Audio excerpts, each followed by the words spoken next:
I get our supplies from the Dollar Tree sometimes. But you do want to like kind of allow yourself to be able to squeeze out and mix a lot of paint. Don't be shy of needing to use a lot of paint. Try not to waste paint. I waste paint sometimes. Like I just maybe wasted that bit of pink there. Okay. Get a little bit of green. Ooh, it's like toothpaste green.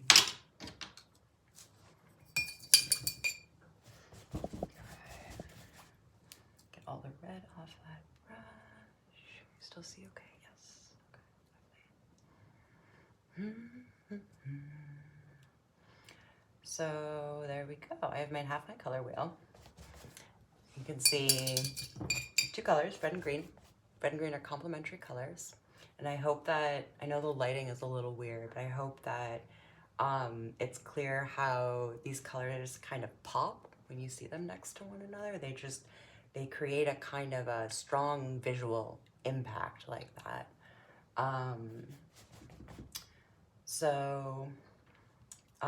We have 3 shades or values. Remember our conversation about color versus value. Oh, oops. Low battery. So our conversation about color versus value as being pieces of tone. So every color here, I'm just gonna try to start using the words in the ways I'm defining. Every tone here, so we have 6 tones, right? Every tone has both a value and a color. The color of this tone is green. The color of these 3 tones are green. The color of these 3 tones are red. And they have 3 different values by adding varying degrees of white as I go down towards the center of the circle. So I'm gonna do this again, but for these 2 quadrants, I'm going to be mixing the red and green together. So hopefully this will show the value idea again, and it will also show this neutralizing idea again by mixing complementary colors. Okay. So here we go. Here's the red, the green.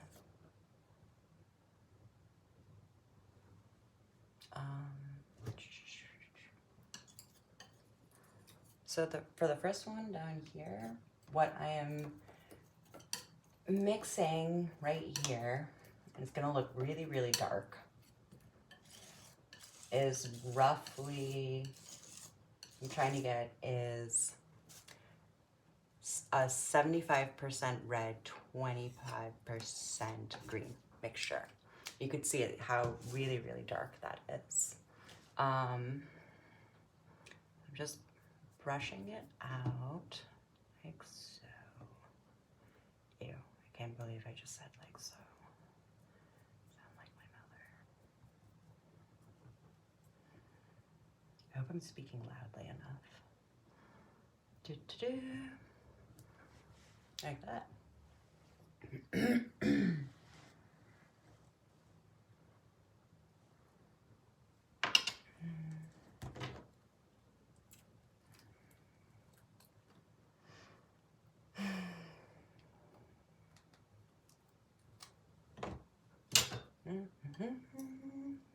I'm pulling my brush, it's so funny. Okay. Artists are funny. So I got my red there. And green. So again, this is mixing the complementary or opposite colors of red and green together to create a neutral. And it is a mixture of 75% red, 25% green. So now I'm gonna come in here, take a little tiny piece of white paint, just like that, just a little bit. I'm gonna start mixing it into the red-green mixture. Let's see, maybe we just like this. Yeah, there we go. That's a little better down here. Sorry about that blue paint underneath. It's just old paint that I neglected to clean off of this the last time I was using this palette. There we go. Okay. So this is the important thing. Using that pressing and turning technique again to mix. Probably have to do it, I don't know how many times I do it. Maybe 4 or 5 or 6 times. Okay, so I'm just gonna hold this up so we can hopefully really see that muted neutral color. It's almost like a plum color. I don't want to say like the color of a bruise because that sounds sort of crude or gross or something. I don't know. But it's like a plum purpley color, like Christmas plums or something, holiday plums. There we go. It's still really dark. So here comes my brush. So now I sound like a dentist. That's funny.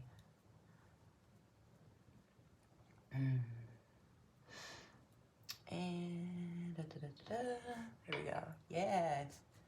So here is our beautiful muted plum red-green mixture. All right. We're gonna go through one more time. The green. I have to keep reminding myself how much I'm mixing. Oh, I need to crack a window. Okay.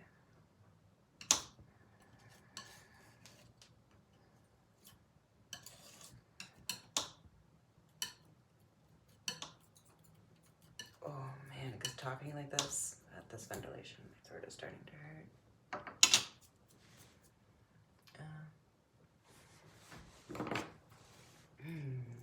Yeah. Good reminder, actually, to everyone, if you're using oil paints, do not do what I'm doing right now and work in an unventilated space when you are young and full of health. Won't impact you quite as much. But I'm 35. I'm at that point where I need to start being a little more mindful of my health and safety. You could wear gloves if you want to avoid getting oil paint direct contact on your skin. You could wear a mask. That would be probably advisable. And this color came out a little bit darker than I wanted it to, but let's see. Yeah. Gonna add a little more white here.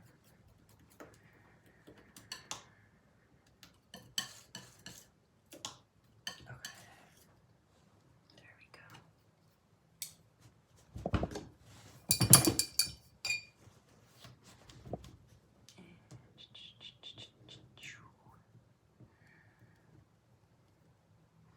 There's too much paint.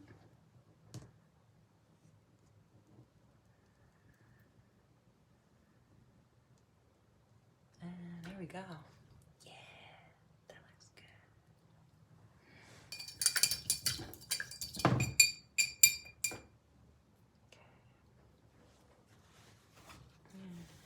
Do one more.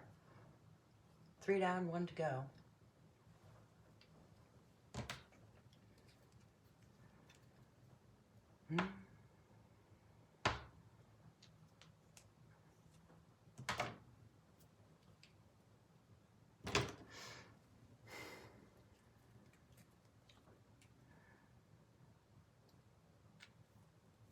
Three down, 1 to go.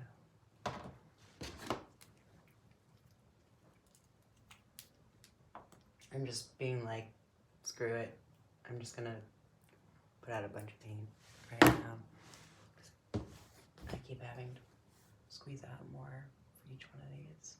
Okay, so for this last one, I'm gonna do roughly 75% green to 25% red. And I'm kind of curious how this is gonna come out exactly.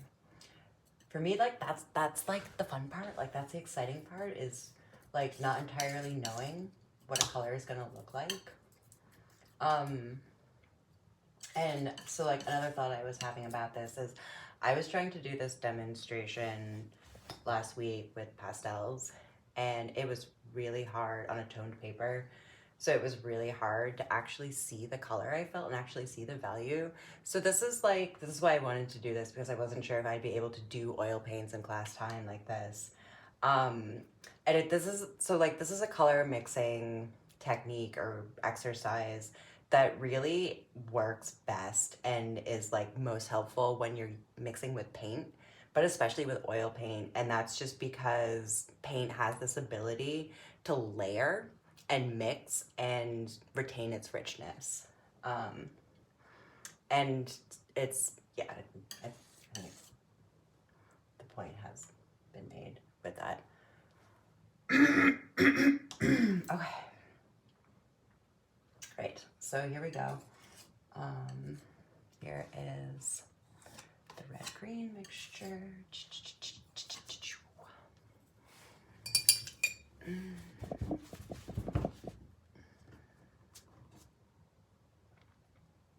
Probably would have been a little faster if I'd used a bigger brush, but that's all right. I think also this brush, you can get pretty decent brushes from like those little brush sets, you know, for like $5 or $6 or whatever.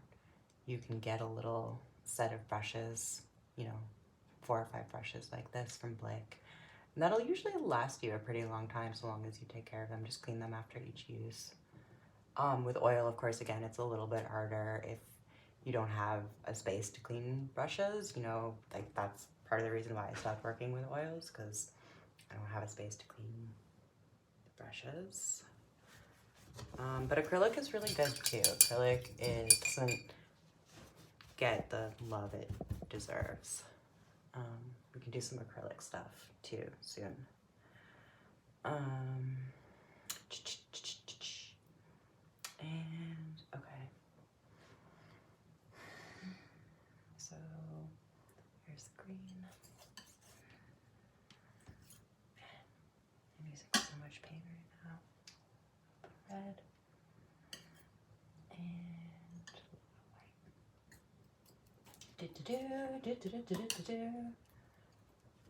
And let's see, what do we think? I think that's good. It's about where I want it to be. I think maybe just, I don't know. I was wondering if maybe a tiny bit more red. This color is looking a little bit more green than I wanted maybe for this demonstration, but I think it'll come across. There we go. I'm gonna hold this up in just a second. Also, if you're using, so acrylic obviously is water-based, and if your paint is getting a little dried out, if you're having a little bit of a hard time spreading the paint,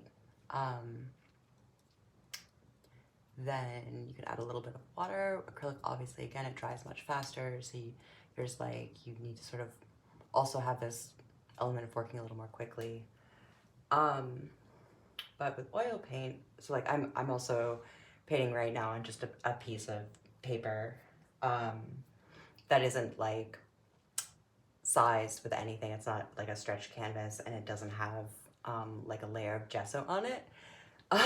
So don't, if you like, if you work with oils, don't paint with oils directly on paper.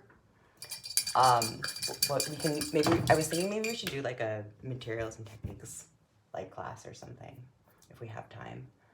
But I was just, because it's paper,